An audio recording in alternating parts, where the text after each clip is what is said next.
Bismillahirrahmanirrahim. Assalamualaikum warahmatullahi wabarakatuh.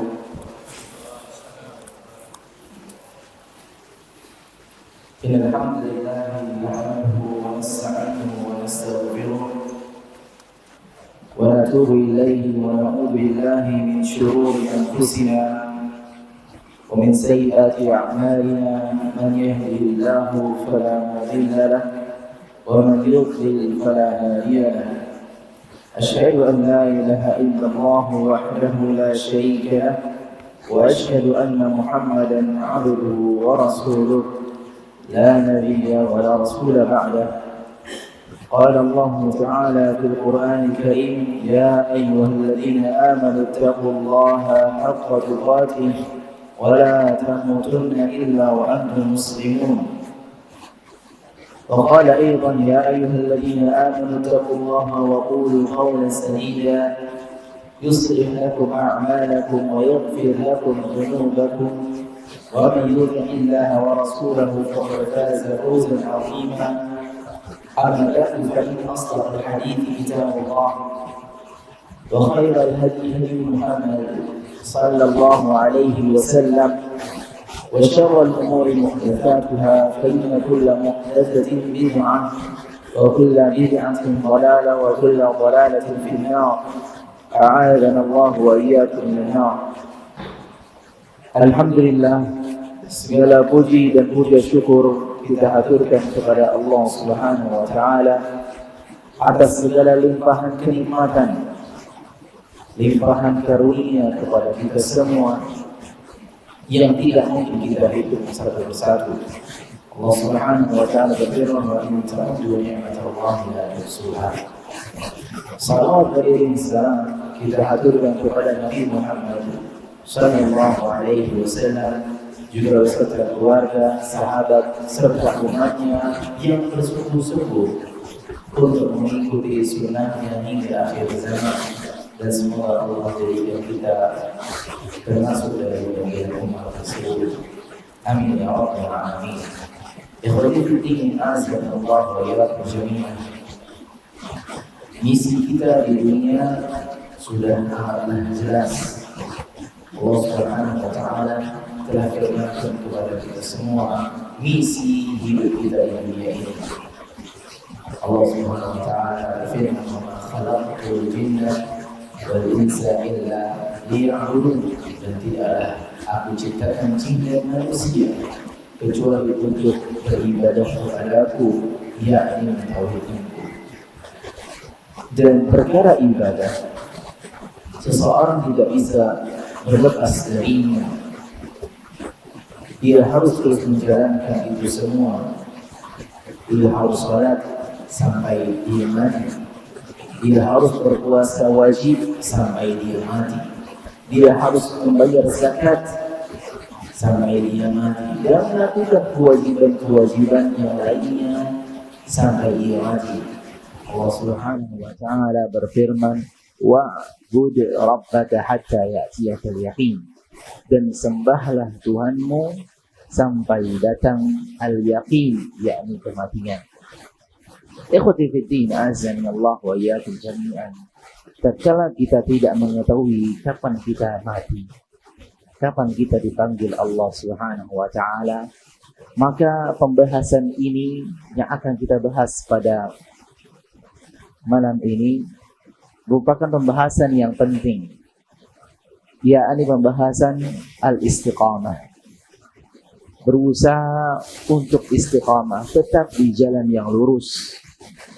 Dan istiqamah di zaman yang penuh dengan godaan-godaan, fitnah syubhat dan fitnah syahwat semakin sulit.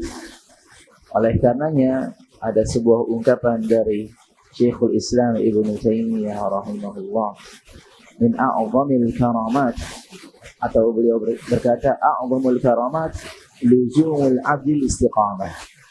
Di antara karamah yang paling tinggi, karamah yang paling besar, karamah yang paling hebat adalah seseorang tetap berjalan di jalan yang lurus. Karena banyak sekali godaan Sulit bagi seseorang itu lepas dari pandangan-pandangan yang haram. Di jalanan banyak orang-orang yang membuka auratnya, wanita-wanita membuka auratnya. Seorang tatkala memasuki suatu tempat, dia mendengar suara-suara yang diharamkan untuk didengar.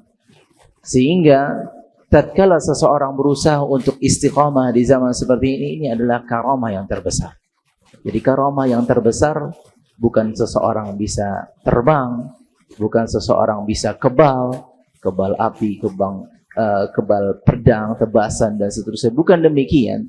Tetapi karamah yang paling tinggi adalah seseorang tetap berjalan di istiqamah. Dan ikhwati fiddin, perintah untuk istiqamah ini adalah perintah Allah dan juga perintah Rasulullah sallallahu alaihi wasallam, sebagaimana hadis yang kita kenal dengan hadis yang singkat. Tatkala seseorang meminta suatu ungkapan, ya Rasulullah, kulli fil Islam kalimatan la as'alu anhu ahadan ghairak, yang saya tidak akan tanyakan kalimat tersebut kepada selainmu. Kata Rasulullah sallallahu alaihi wasallam, qul amantu billahi tsumma istaqim, katakanlah aku beriman kepada Allah, lalu istiqamahlah terhadap pengikraran tersebut. Sehingga ikhwati fiddin, perintah istiqamah ini sangatlah besar. Terlebih lagi Allah Subhanahu wa taala firmankan dalam surat Hud ayat 112.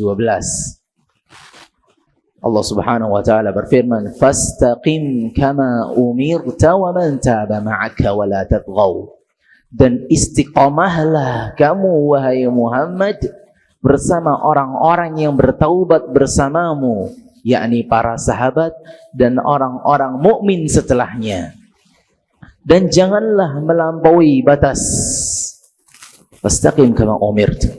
Dan perintah ini adalah perintah yang terberat yang diemban oleh Rasulullah sallallahu alaihi wasallam. Sebagaimana kita bisa cek buku tafsir klasik dari Al-Imam Al-Qurtubi rahimahullah mengatakan, syayyabatni Hudun wa akhwatuha, kata Rasulullah SAW, sungguh surat Hud dan kawan-kawannya telah membuat diriku cepat beruban. Tatkala ditanyakan oleh seseorang, apa yang ada di dalamnya ya Rasulullah? Apakah tentang kisah-kisah para nabi dan umat-umatnya yang membangkang?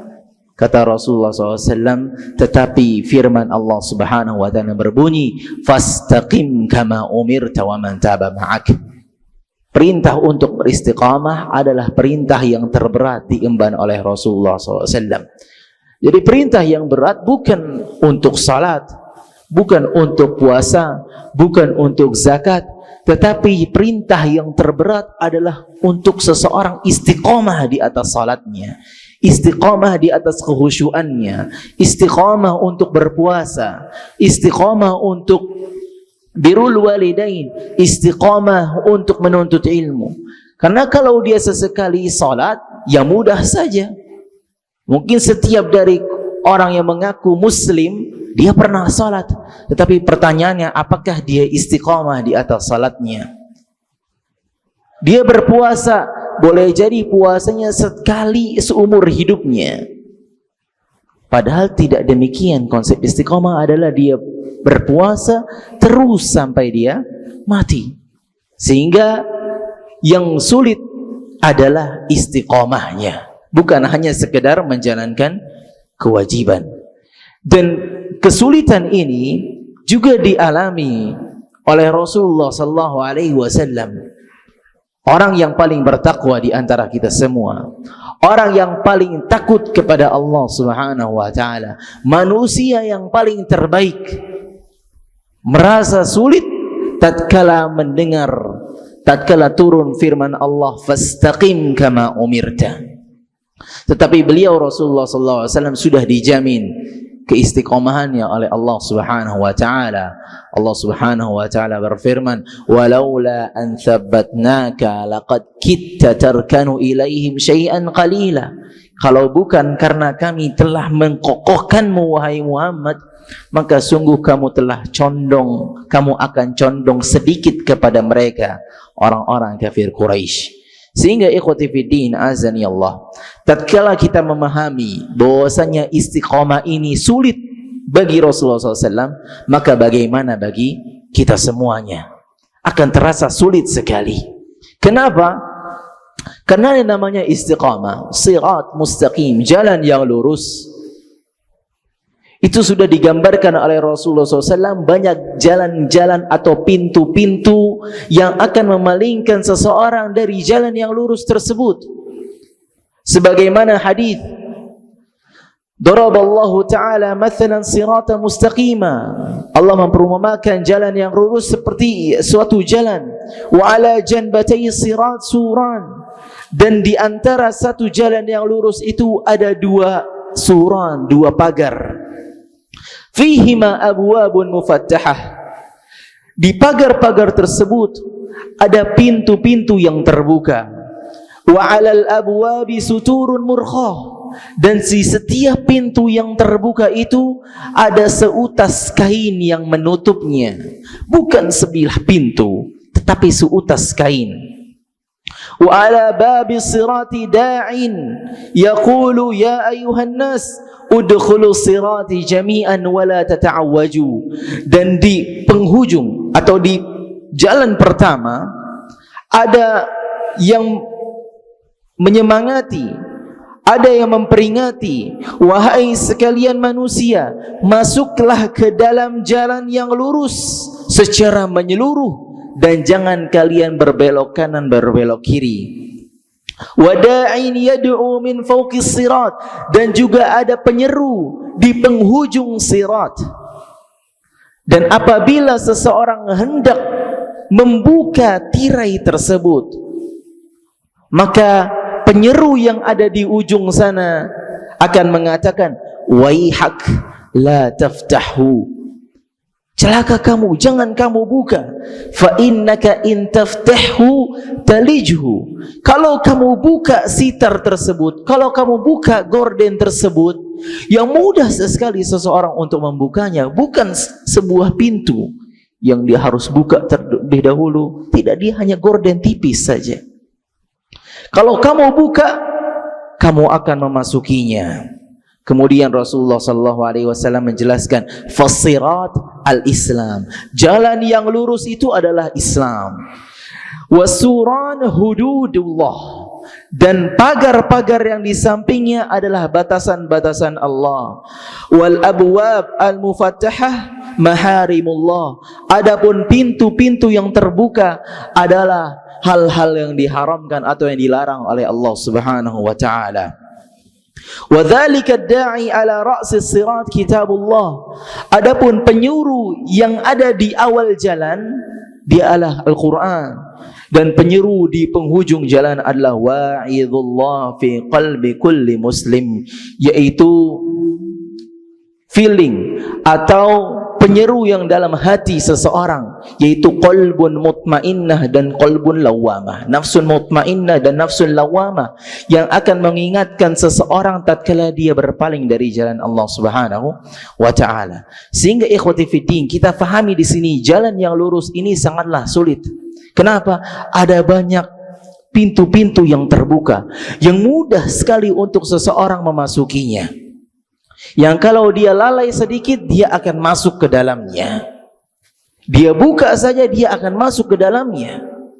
Sehingga godaan-godaan untuk berpaling dari jalan yang lurus Siratul Mustaqim itu sangatlah banyak. Sehingga ikhwati fiddin, penting bagi kita semua untuk berbekal dengan ilmu. Tatkala kita menghadapi suatu hal yang sudah disepakati kesulitannya, terlebih oleh Rasulullah SAW, maka penting bagi kita untuk berbekal dengan ilmu untuk menghadapi sesuatu yang sulit tersebut. Orang yang berbekal saja, orang yang paling bertakwakal kepada Allah, bertakwa kepada Allah, yang paling berilmu saja mengatakan hal tersebut sulit, maka bagaimana kalau orang tersebut tidak berbekal sama sekali? Maka akan jauh lebih sulit. Allah Subhanahu wa taala berfirman dalam surat Al-Kahfi, wa kaifa tasbiru ala ma lam tuhit bihi khubra. Bagaimana kamu bisa sabar? Bagaimana kamu bisa konsisten menjalankan sesuatu kalau kamu tidak mengetahui ilmu di baliknya. Sehingga kita penting mengetahui kiat-kiat atau fadilah istiqamah. Di antara fadilah istiqamah sangatlah banyak sebenarnya, tapi kita cukupkan dengan firman Allah Subhanahu wa taala dalam surat Al-Ahqaf ayat 13 sampai 14. Allah Subhanahu wa taala berfirman, "Innal ladzina qalu rabbuna Allah, tsumma istaqamu, fala khaufun 'alaihim wala hum yahzanun." Sesungguhnya orang-orang yang mengatakan Tuhan kami, sesembahan kami ialah Allah, kemudian dia istiqamah, maka balasannya adalah fala khaufun 'alaihim wala hum yahzanun. Maka dia tidak akan ditimpa dengan rasa takut dan mereka tidak akan sedih. Ulaika ashabul jannah khalidina fiha jazaa'an bima kanu ya'malun. Dan mereka adalah para penghuni surga, mereka kekal di dalam surga sebagai balasan atas apa yang mereka telah kerjakan. Jadi balasannya adalah 3. Tidak ada rasa takut dan tidak ada rasa sedih. Dan seseorang yang faham, tahu tentang hakikat kehidupan, akan memandang keutamaan ini, balasan ini, fadilah ini adalah fadilah yang paling besar. Bagaimana seseorang menjalani kehidupan dunia, dia tidak ada rasa takut dan rasa sedih yang berlebihan. Maka ini adalah keutamaan yang besar. Karena percuma kalau seseorang memiliki kekayaan, memiliki kekuasaan, memiliki kecerdasan, tetapi orangnya paranoid, gampang takut, atau mudah ditimpa dengan kesedihan. Maka hartanya, kecerdasannya, kedudukannya tidak akan berarti apa-apa. Tetapi orang yang meskipun dia tidak memiliki apa-apa, tidak memiliki harta, atau hartanya pas-pasan, kedudukannya biasa-biasa saja, kecerdasannya standar rata-rata, tetapi dia tidak ada rasa takut, tidak ada rasa sedih yang berlebihan, maka dia akan menjalani kehidupan ini dengan ketenangan. Fala khaufun 'alaihim wala hum yahzanun, ulaika ashabul jannah khalidina fiha jazaa'an bima kanu ya'malun. Dalam surat Al-Ahqaf ayat 13 sampai 14. Dalam ayat yang lainnya Allah Subhanahu wa taala berfirman dalam surat Fussilat ayat 30 sampai 32, yang keutamaannya mirip-mirip, tetapi tatkala seseorang mencermatinya, dia akan semakin terpacu untuk berusaha istiqamah. Apa bunyi firman Allah? Innal ladzina qalu rabbuna Allah, thumma istaqamu, tatanazzalu alaihimul malaikatu alla takhafu wa la tahzanu wa abshiru bil jannati allati kuntum tu'adun. Sesungguhnya orang-orang yang mengatakan Tuhan kami adalah Allah, beriman kepada Allah, kemudian dia istiqamah di atasnya, maka akan turun para malaikat. Dan perlu diperhatikan, fiil yang digunakan di sini adalah tatanazzal, yaitu para malaikat akan turun secara terus-menerus, memberikan kabar kepada orang ini, alla takhafu wala tahzanu, jangan kamu takut dan jangan kamu sedih. Wa abshiru bil jannati allati kuntum tu'adun, dan bergembiralah dengan surga yang telah kamu dijanjikan. Jadi ikhwati fiddin, bayangkan di antara tafsirnya sebagaimana tafsir Mujahid, Ikrimah dan Zaid bin Aslam, malaikat ini turun di penghujung kehidupan kita tatkala sakaratul maut, tatkala kita ketakutan, terfikir semuanya apa yang sudah kita kerjakan di dunia, banyaknya keburukan, rasanya sedikit sekali amalan saleh yang kita kerjakan, dan khawatir amal saleh yang dikerjakan itu tidak diterima oleh Allah Subhanahu wa taala. Tetapi turun kabar gembira langsung dari malaikat, yang tentu ini adalah perintah dari Allah Subhanahu wa taala. Jangan kamu takut tentang hari yang ada di hadapanmu, hari kiamat, hari pembangkitan, dan jangan kamu sedih atas apa yang kamu telah tinggalkan dari keluargamu, harta-hartamu, dan seterusnya. Nggak perlu sedih. Wa abshiru bil jannah, justru kamu harus senang, bahagia. Kenapa? Karena kamu akan mendapatkan surga yang dijanjikan. Subhanallah. Ini adalah kabar gembira dari siapa? Dari malaikat langsung, yang sudah bisa dipastikan kevalitannya. Kalau sekiranya ungkapan ini disampaikan oleh sesama manusia yang mungkin hadir di sampingnya tatkala sakaratul maut, jangan takut, jangan sedih, insya Allah masuk surga. Kira-kira apa yang terbenak dalam kita? Ya, kamu mah nggak tahu saya di balik ini gimana, saya dulu bagaimana, saya tatkala sendiri bagaimana, nggak tahu skandal-skandal yang sudah saya lakukan, dosa-dosa yang saya lakukan tatkala sendiri, kamu nggak tahu. Kenapa? Manusia, sesama manusia. Jadi biasa saja kalau manusia yang mengatakan. Dan itu hanya bentuk sebagai, kalau kita katakan, basa-basi saja. Tetapi tatkala yang mengutarakan adalah malaikat, maka itu sudah dijamin kevalitannya. Dan ini bagi siapa? Orang-orang yang istiqamah. Istiqamah. Dan bukan itu saja. Lalu ia mengatakan, malaikat-malaikat tersebut mengatakan, nahnu awliya'ukum fil hayati dunya wa fil akhirah, walakum fiha ma tashtahihi anfusukum, walakum fiha ma tad'un, nuzulam min ghafurir rahim. Jangan takut, jangan bersedih, dan berbahagialah.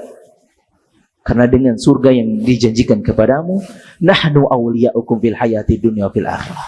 Kami teman, kami penjagamu di dunia dan di akhirat. Ditemani, dijaga oleh para malaikat. Sehingga ikhwati fillah azani Allah wa iyyakum jami'an. Semoga dengan kita memahami fadilah ini, kita bisa terpacu untuk beristiqamah dengan sebaik-baiknya. Karena siapa yang tidak mau mendapatkan kabar gembira di saat momen yang umumnya seluruh manusia ketakutan, karena dia akan menghadapi hari yang sudah dijanjikan. Dan di antara tafsirnya juga Zaid bin Aslam mengatakan rahimahullah, kabar gembira tadi itu juga diutarakan tatkala hari pembangkitan. Jadi ikhwati fiddin, perlu kita ketahui bagaimana kita bisa beristiqamah. Poin-poin apa saja yang penting untuk kita perhatikan secara sama. Dan di sini kita belajar bersama. Karena yang berbicara tidak pasti dia orang yang paling istiqamah, tidak. Bahkan di antara jamaah, saya yakin ada yang lebih istiqamah, ada yang lebih bertakwa kepada Allah Subhanahu wa taala. Tapi di sini kita mengkaji bersama-sama, belajar bersama-sama, saling mengingatkan, menambahkan keimanan kepada Allah Subhanahu wa taala. Poin yang pertama adalah, yakni seseorang kalau mau istiqamah, dia meyakini betul bahwasanya istiqamah ini adalah murni anugerah dari Allah Subhanahu wa taala. Istiqamah, hidayah, taufik istiqamah murni anugerah pemberian dari Allah Subhanahu wa taala. Banyak dalil yang menunjukkan ayat tentang ini, di antaranya surat Yunus ayat yang ke-25. Wa yahdi man yasha'u ila siratim mustaqim, dan Allah menunjukkan kepada siapapun hambanya yang ia kehendaki kepada jalan istiqamah, jalan yang lurus. Jadi istiqamah ini bukan hanya semata-mata usaha, bukan hanya semata-mata semangat daya juang, bukan hanya semata-mata mengandalkan kecerdasan, kesolehan, seringnya dia bermajlis ilmu, bukan semata-mata itu. Meskipun menuntut ilmu penting, dan itu juga salah satu faktor penunjang seseorang untuk istiqamah, tetapi tatkala hanya menyandarkan kepada itu, maka dia telah keliru. Kenapa? Istiqamah murni dari Allah Subhanahu wa ta'ala. Gak ada yang bisa menjamin, kekayaan tidak menjamin seseorang bisa istiqamah, kedudukan yang tinggi tidak menjamin seseorang mendapatkan hidayah istiqamah. Banyak contohnya. seperti Abu Lahab, pamannya Rasulullah sallallahu alaihi wasallam, dekat nasabnya dan lokasi tinggalnya dengan Rasulullah sallallahu alaihi wasallam, terpandang cerdas, kaya, tetapi Allah tidak tunjukkan baginya jalan istiqamah, jalan kepada agama Islam. Justru dia adalah orang yang paling membangkang kepada Allah dan Rasulnya. Tapi coba kita lihat sisi yang lainnya, seperti Salman Al-Farisi, seseorang yang jauh nasabnya, jauh lokasinya dari tempat tinggalnya Rasulullah sallallahu alaihi wasallam, seorang budak yang tidak terpandang, yang diremehkan, tetapi Allah berikan hidayah istiqamah kepadanya. Jadi istiqamah ini murni merupakan pemberian hidayah dari Allah Subhanahu wa taala. Oleh karena ya ikhwah, jangan sampai kita merasa terpedaya dengan amalan kita, sombong dengan keimanan yang sekarang kita miliki, kegeeran, kepedean. Ya, sekarang saya beriman, ya nanti juga mati dalam kondisi beriman. Jangan sampai kita sombong demikian atau bahkan meremehkan orang lain. Meremehkan orang lain yang di bawah kita, itu pun juga tidak diperbolehkan. Jadi jangan sampai hal-hal tersebut ada pada diri kita, sombong, kepedean. Ya, nggak ada. Banyak orang-orang yang dahulu salat, ya, tetapi Allah uji sedikit, kemudian dia berpaling dari jalan Allah Subhanahu wa taala. Dahulu dia menutup auratnya, kemudian Allah uji sedikit, kemudian dia buka auratnya. Sehingga jangan kepedean, tetap meminta hidayah istiqamah ini kepada Allah Subhanahu wa taala. Maka tatkala seseorang memahami konsep atau poin pertama ini, maka akan lahir konsep berikutnya, yaitu at-tawajjuh as-sadiq ila Allah azza wa jalla, yaitu mendekat dan meminta tolong secara jujur kepada Allah Subhanahu wa taala. Terus banyak berdoa kepada Allah Subhanahu wa taala, memohon istiqamah dengan keyakinan. Dan di antara doa yang paling sering kita baca, bahkan ini menjadi syarat sah salat kita, adalah doa meminta keistiqomahan. Apa bunyinya? Ihdinas siratal mustaqim. Ya Allah, tunjukkanlah kepada kami jalan yang lurus. Ya, mungkin karena saking sering hafalnya sehingga seseorang mengucapkan begitu saja, sehingga dia kurang memaknai makna yang terkandung dalam ihdinas siratal mustaqim. Jadi lafaz ini adalah lafaz yang penting, merupakan syarat sah salat seorang, yang kalau dia tidak baca ihdinas siratal mustaqim, maka tidak sah salatnya. Dan seluruh awal mula surat Al-Fatihah, dari basmalah, kemudian hamdalah, kemudian pujian-pujian kepada Allah, itu adalah semua bentuk tawassulat, bertawassul kepada nama-nama Allah Subhanahu wa taala, memuji Allah dan bertawassul dengan amalan kita, iyyaka na'budu wa iyyaka nasta'in. Puncaknya, inti dari surat Al-Fatihah adalah meminta keistiqomahan. Ihdinas siratal mustaqim, tunjukkanlah kepada kami jalan yang lurus. Sehingga ikhwati fiddin, di antara makna ihdinas siratal mustaqim ini ada beberapa makna. Yang pertama adalah meminta kepada Allah.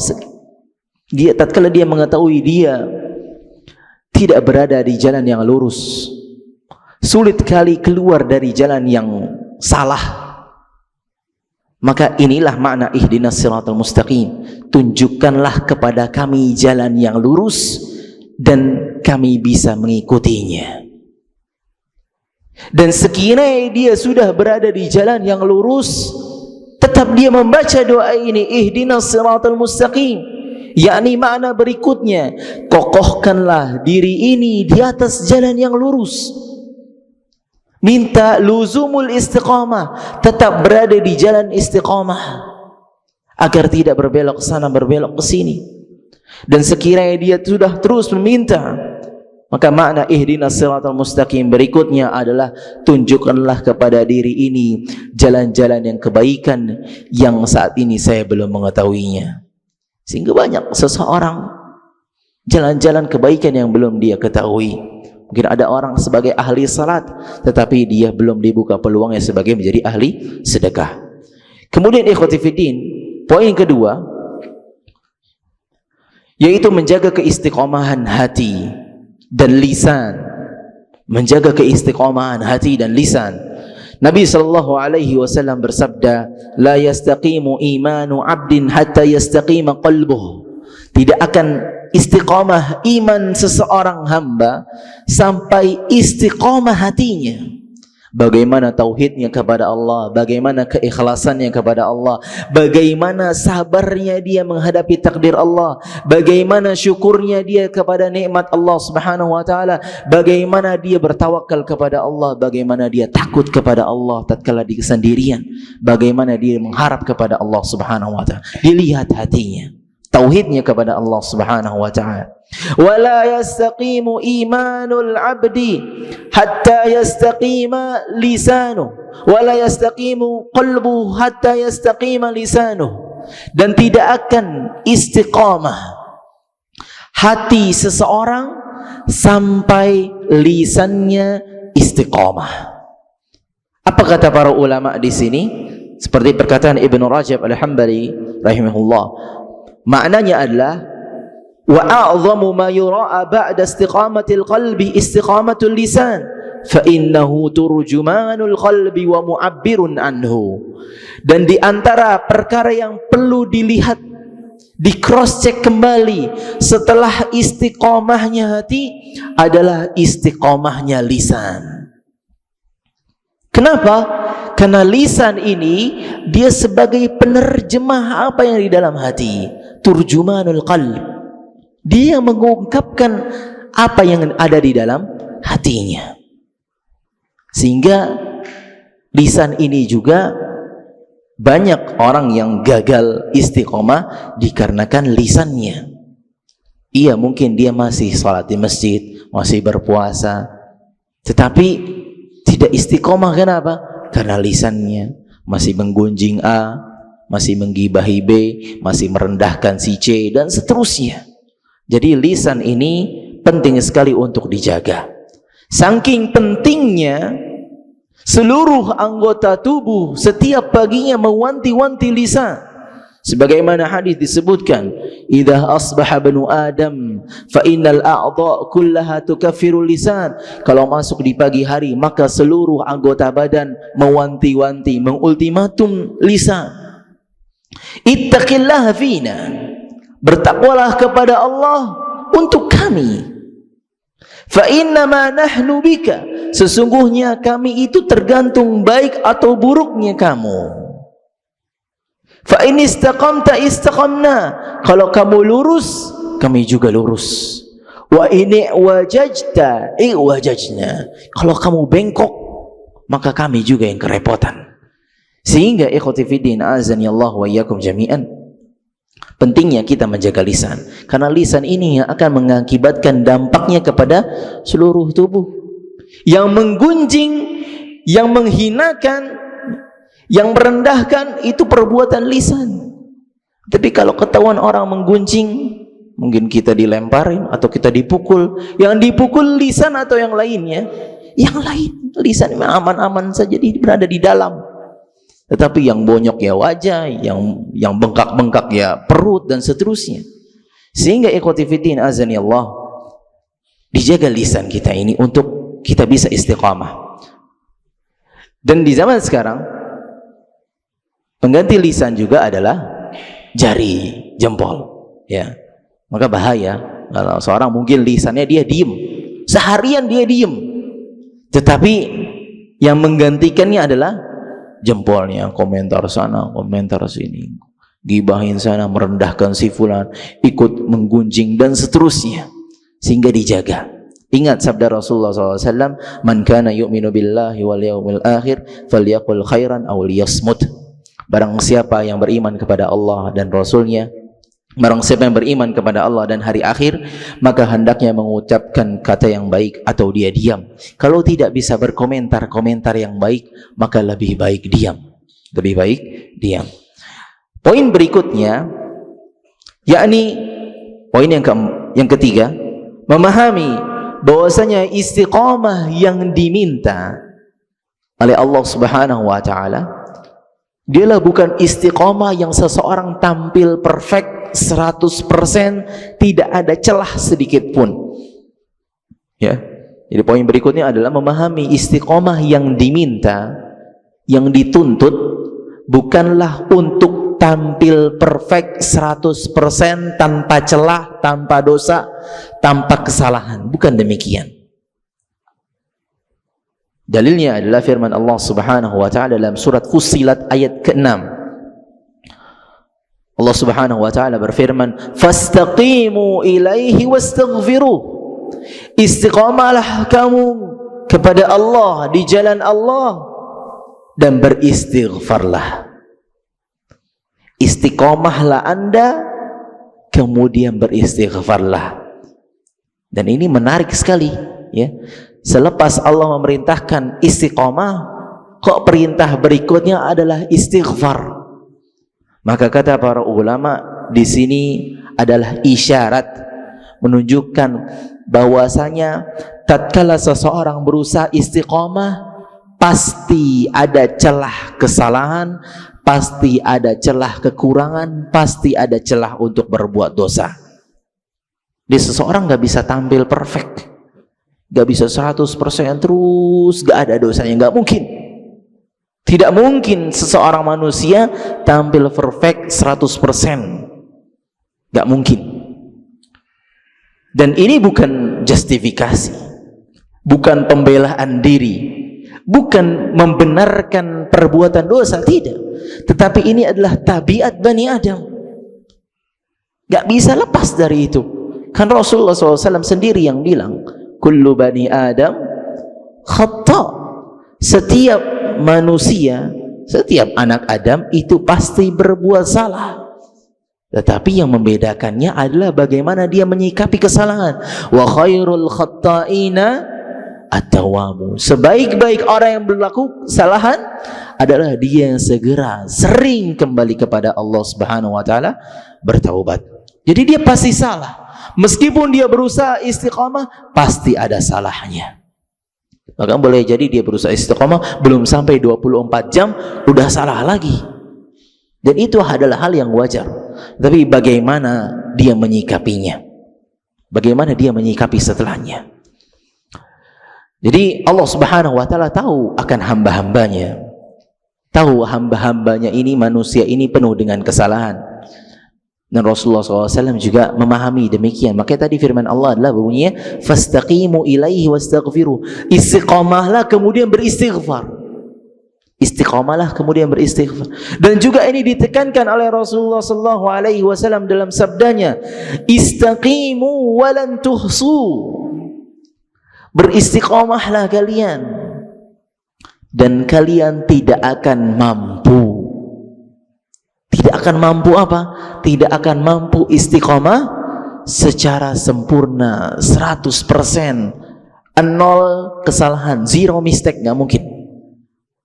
Pasti ada kesalahannya.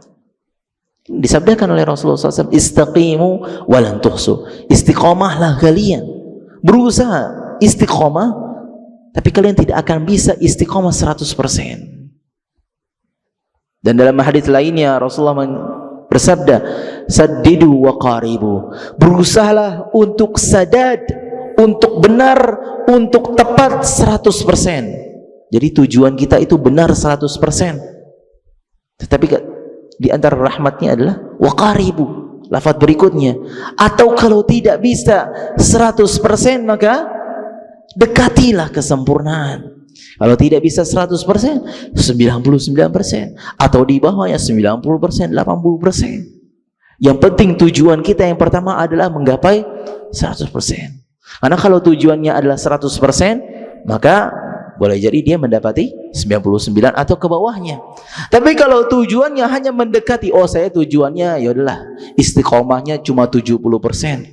Maka mungkin apa tidak menggapai dia istiqomahnya 80%? Gak mungkin. Kenapa? Tujuannya dia di 70%. Ya paling mentok jadi bawahnya 69 dan seterusnya. Sehingga ikhwati fiddin azani Allah wa iyyakum jami'an, Yang membedakannya adalah orang yang istiqomah ini dia sadar kalau berbuat dosa. Dia segera kembali kepada Allah Subhanahu wa taala. Tidak membuka peluang syaitan untuk mewaswasi dirinya, untuk putus asa dari rahmat Allah. Udah kamu nggak perlu istiqomah lagi, udah kamu udah jatuh, nggak bisa lagi kamu kembali kepada jalan istiqomah. Jadi selama nafas masih ada di dada, maka peluang istiqomah masih terbuka dan kita masih sanggup bangkit selama Allah berikan kesempatan tersebut, sebanyak apapun kesalahan kita, sebanyak apapun dosa kita. Kemudian yang berikutnya adalah lingkungan memiliki peran penting terhadap keistiqomahan. Ya, jadi lingkungan, kawan-kawan, kerabat, keluarga ini memegang peran penting dalam keistiqomahan seorang. Kita semua mengingat tentang kisah seseorang yang dari kalangan Bani Israil yang membunuh 99 jiwa plus 1 jadi genap 100. Tatkala dia ingin bertaubat, apa yang dinasihati kepadanya? Intaliq ila ardi kadza wa kadza fa inna fiha unasan ya'buduna Allah fa'budillaha ma'ahum. Apa nasihatnya? Kamu pergi ke kota A. Kenapa? Karena di dalamnya ada orang-orang yang beribadah kepada Allah. Fa'budillaha ma'ahum. Maka beribadahlah kepada Allah bersama mereka. Jadi jangan beribadah sendirian saja. Meskipun memang kita ada momentum-momentum berkhalwat bersama Allah Subhanahu wa taala di malam hari. Iya, jadi sisihkan waktu untuk berkhalwat kepada Allah. Dan juga kalau kita beribadah juga jangan sendirian saja, ada waktunya bersama-sama. Ya, seperti kita salat di masjid. Fa'budillaha ma'ahum wa la tarji' ila ardik. Dan jangan kamu kembali ke tanah kampungmu, ke kotamu. Fa innaha ardusu. Karena itu kota yang buruk, akan berdampak kepada keistiqomahan. Sulit istiqomah kalau ternyata kawan-kawan yang mengajak, bahkan keluarga yang mengajak. Sulit sekali seseorang istiqomah. Maka lihatlah bagaimana para sahabat itu menjadi generasi terbaik. Kenapa? Karena di antara mereka atau di tengah-tengah mereka ada sosok Rasulullah SAW. Kenapa generasi terbaik menjadi generasi yang terbaik? Karena di antara mereka ada para sahabat. Jadi peran lingkungan, peran kawan, peran sahabat itu sangatlah penting sekali. Mari kita bandingkan kepada Abu Talib, pamannya Rasulullah SAW. Di antara sebabnya dia tidak mendapatkan hidayah, meskipun dia tahu bahwasanya agama yang dibawa oleh keponakannya ini benar. Kenapa? Karena dorongan atau ajakan dari kawannya, sahabatnya. Siapa? Abu Jahal.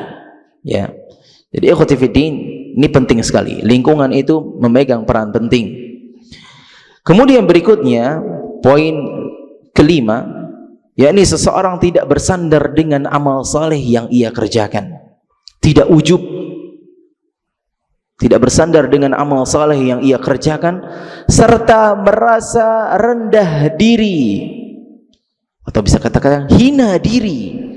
Di mana? Di hadapan Allah Subhanahu wa taala. Butuh pertolongan Allah Subhanahu wa taala. La haula wala quwwata illa billah. Allah Subhanahu wa taala berfirman, ayuhan nasu antumul fuqara ila Allah. Kalian semua itu butuh, fakir kepada Allah Subhanahu wa taala.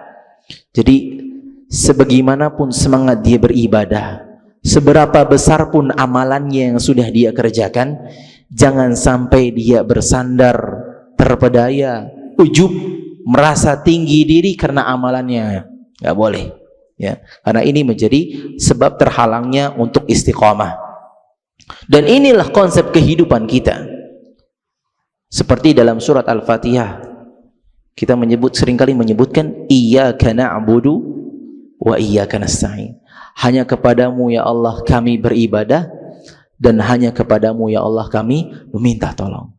Jadi dua sisi ini nggak boleh timpang. Nggak boleh dia hanya mengandalkan ibadah, ya, tapi dia tidak meminta pertolongan kepada Allah. Dan juga dia jangan hanya meminta tetapi tidak beribadah. Jadi ikhwah, merasa diri rendah, hina di hadapan Allah ini penting sekali. Karena kita tidak boleh memandang diri kita ini suci, bersih dari dosa. Allah Subhanahu wa taala berfirman, "Fala tuzakku anfusakum huwa a'lamu biman ittaqa." Janganlah kalian sucikan, jangan merasa suci. Jangan kalian sucikan diri kalian mengatakan saya soleh, ya, mengatakan saya orang yang bertakwa, enggak ada dosa di hari ini. Enggak boleh kata. Kenapa? Huwa a'lamu biman ittaqa. Karena Allah lah yang paling tahu siapa yang paling bertakwa. Ya. Maka lihatlah contoh dari sahabat yang terbaik. Sahabat Abu Bakar As-Siddiq radhiyallahu anhu tatkala meminta diajarkan doa oleh Nabi sallallahu alaihi wasallam. Beliau berkata, "Allimni du'aan ad'u bihi fi salati." Wahai Rasulullah, ajarkan kepadaku suatu doa yang aku akan gunakan doa tersebut di salat-salatku. Kata Rasulullah sallallahu alaihi wasallam, "Allahumma inni zalamtu nafsi zulman katsira wa la yaghfiru adh-dhunuba illa anta. Faghfir li maghfiratan min 'indik warhamni innaka antal ghafurur rahim." Ya Allah, sesungguhnya aku telah menzalimi diriku dengan kezaliman yang begitu banyak, dan tidak ada yang bisa mengampuni dosa-dosa kecuali Engkau. Maka ampunilah dosaku dan rahmatilah aku. Innaka antal ghafurur rahim. Sesungguhnya Engkau adalah Zat yang Maha Pengampun dan lagi Maha Penyayang. Ikhwati fiddin, mari kita coba perhatikan dengan seksama hadis ini. Sudah masuk salat? Waktu salat? Nah.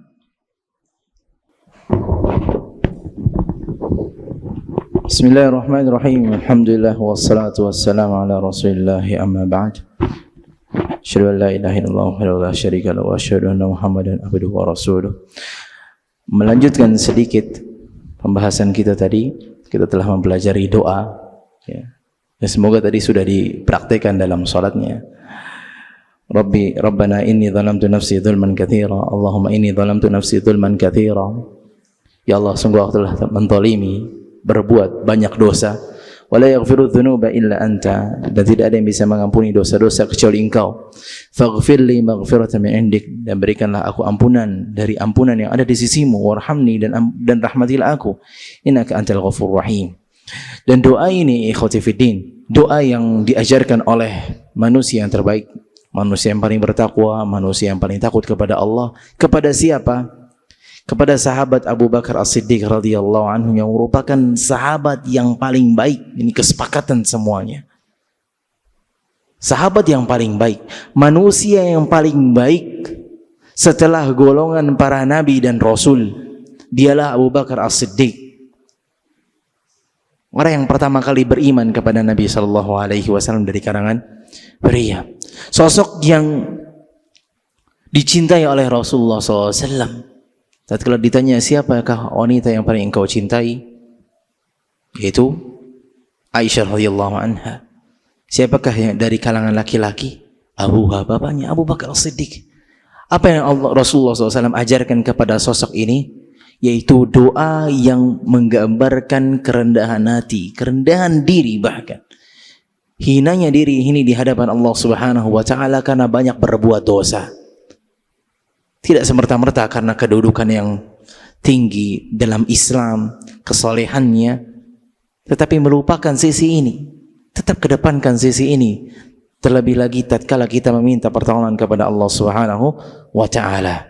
Lihat juga doa atau ungkapan dari Nabi Yusuf tatkala digoda dari kanan dan kiri oleh ajakan-ajakan dari para wanita. Apa yang dikatakan Nabi Yusuf? Rabbi sijnu ahabbu ilayya mimma yad'unani ilaihi. Wahai Tuhanku, sesungguhnya penjara itu lebih aku sukai daripada ajakan mereka. Wa illa tasrif anni kaidahunna asbu ilaihin wa aku minal jahilin. Sekiranya engkau tidak selamatkan aku engkau tidak palingkan keburukannya dariku. Allah yang memalingkan keburukannya, bukan dirinya, bukan statusnya sebagai seorang nabi. Wa illa tasrif anni kaidahunna asbu ilaihin. Kalau engkau tidak palingkan keburukannya, aku bakal condong kepada mereka, para wanita. Wa aku minal jahilin, dan aku termasuk orang-orang yang bodoh bermelaku maksiat. Tetapi Allah selamatkan. Sehingga sisi ini perlu sekali kita tekankan. Sisi penghambaan secara totalitas kepada Allah Subhanahu wa taala, menyadari diri ini banyak dosa dan kita yang tahu ya dosa-dosa kita. Mungkin orang-orang tidak melihat bagaimana dosa kita. Orang-orang melihat diri kita oke-oke saja, alim-alim saja, soleh-soleh saja, sering datang kajian dan seterusnya. Tetapi kita yang lebih tahu bahwasanya banyak sekali dosa kita. Dosa tatkala sendirian, apalagi dosa hati. Seringkali ada berbuat amalan tidak ikhlas dan seterusnya, sehingga ini penting sekali. Ikhwati fiddin, dan di antara doa yang penting sekali kita utarakan untuk meminta keistiqomahan adalah doa Rabbana la tuzigh qulubana ba'da idh hadaitana wa hab lana min ladunka rahmah innaka antal wahhab. Dan juga doa diajarkan oleh Nabi sallallahu alaihi wasallam, Allahumma ya muqallibal qulub tsabbit qalbi ala dinik. Wahai zat yang membolak-balik hati, maka tetapkanlah hatiku di atas agamamu. Ya, tetapkanlah, karena kita semua tadi nggak ada yang tahu kapan mati, kapan wafat, nggak ada yang tahu. Kita sering melihat orang-orang yang meninggal di atas ketaatan. Setelah melakukan ketaatan, ya Allah, nikmat betul. Ada orang yang meninggal selepas mengucapkan syahadatain. Ada yang meninggal tatkala dia sedang berkhutbah, tatkala dia sedang ceramah. Ada yang meninggal tatkala sujudnya. Ada orang yang meninggal setelah dia salat. Ada yang meninggal dalam kondisi ihram. Nikmat sekali. Ya, dan kita nggak ada yang bisa menjamin kita mati di atas itu semua, tetapi kita berhusnudzon dan meminta kepada Allah Subhanahu wa taala. Jadi singkirkan sisi kepedean. Oh, tenang, saya beriman, saya sering datang ke kajian, nanti mati ya begitu juga. Enggak, jangan seperti itu. Jadi kedepankan sisi pengharapan, husnudzon kepada Allah Subhanahu wa taala. In dhanna khairan falahu. Kalau dia berbaik sangka kepada Allah, bersangka baik kepada Allah, maka Allah akan wujudkan itu semuanya. Terlebih lagi ikhwah ya, pada hari-hari ini kita sudah memasuki tanggal 9, maka kita bisa jadikan momentum ini sebagai titik balik kita untuk berusaha istiqomah, semakin istiqomah. Yang tadi mungkin istiqomah masih setengah-setengah, kita berupaya di momen ini kita jadikan sebagai titik balik kehidupan kita agar menjadi hamba yang semakin baik istiqomahnya. Kita ingat-ingat ganjaran tadi, para malaikat turun memberikan kabar gembira. Itu nikmat sekali. Maka jadikan hari raya ini, Yaumul Arafah dan Yaumun Nahar ini, bagi kita semakin semangat beribadah kepada Allah Subhanahu wa taala, semakin istiqamah. Dan sebagai pengingat saja ya, insyaallah di hari esok Yaumul Arafah kita berpuasa. Dan bagi yang memiliki keluasan harta, keluasan rezeki, maka jangan lupa untuk berkurban di jalan Allah Subhanahu wa taala, karena itu adalah amalan yang paling agung tatkala di hari nahar. Ya. Amalan Bani Adam yang paling agung pada hari nahar adalah ihraqud dam, yaitu mengalirkan darah kurbannya. Jadi jangan sampai kita ketinggalan momentum tersebut ya. Dan sisihkan harta kita dari sekarang. Mungkin kalau memang tidak bisa di tanggal 10, maka kita bisa berkurban di tanggal 11 atau tanggal 12 atau sampai tanggal 13. Jangan angkat bendera putih, jangan menyerah dari sekarang. Masih ada 4 hari Allah. Kalau kita jujur sama Allah, maka Allah akan wujudkan. In tasduqillaha yasduq. Kalau kalian jujur, maka Allah akan wujudkan. Kalau kita benar-benar ingin berkurban, benar-benar cari berusaha ke sana kemari, berupaya, berikhtiar, maka Allah akan wujudkan. Tetapi kalau sekedar ingin tapi nggak ada pembuktiannya, maka itu adalah kebohongan belaka. Maka jangan angkat bendera putih ya dari sekarang, karena kita tidak tahu rezeki Allah Subhanahu wa taala datang kapan. Boleh jadi tanggal 11, boleh jadi tanggal 12, dan itu ada kesempatannya. Dan kambing atau domba di tanggal 11 lebih mahal atau lebih murah? Lebih murah. Di hari-hari ini aja udah makin turun kok ya. Banyak penjual kambing udah, ayo nih ya, sisa sedikit, udah turun aja harganya. Jadi jangan angkat bendera putih terlebih dahulu. Semoga itu menjadi titik balik kita untuk istiqomah kepada Allah Subhanahu wa taala. Aku qouli hadza, semoga apa yang disampaikan bermanfaat bagi diri pribadi dan antum semuanya, menjadi ilmu yang bermanfaat. Amin ya rabbal alamin.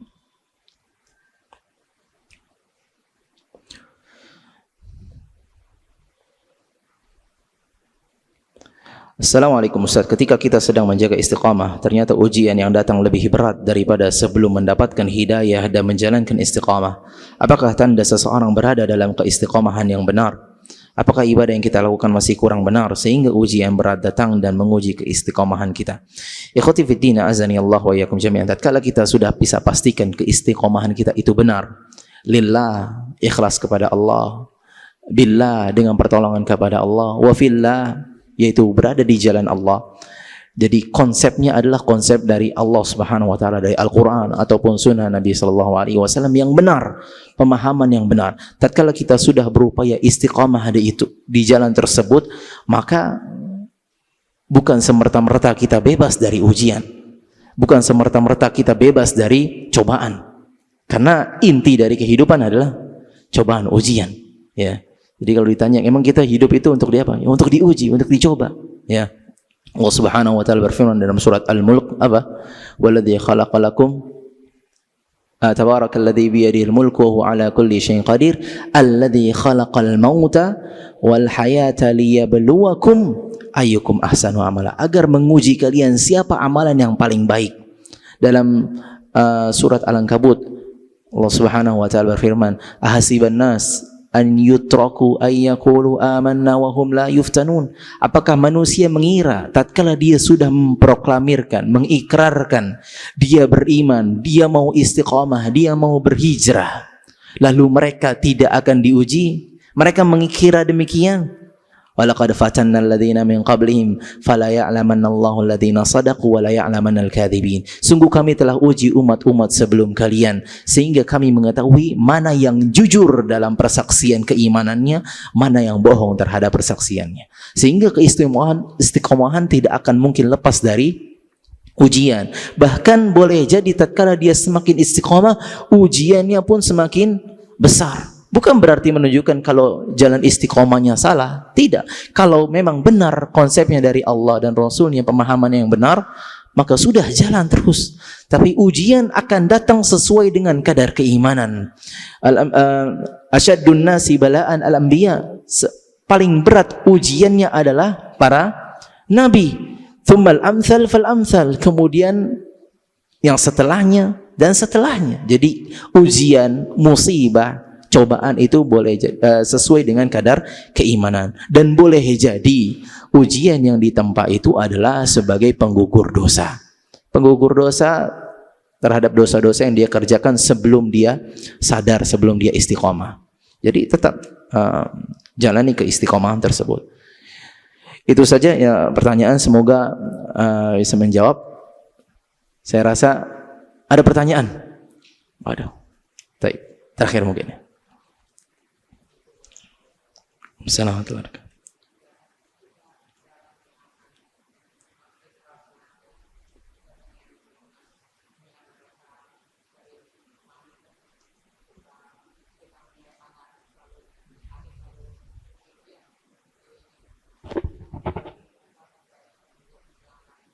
Afwan, suaranya kurang jelas. Gimana?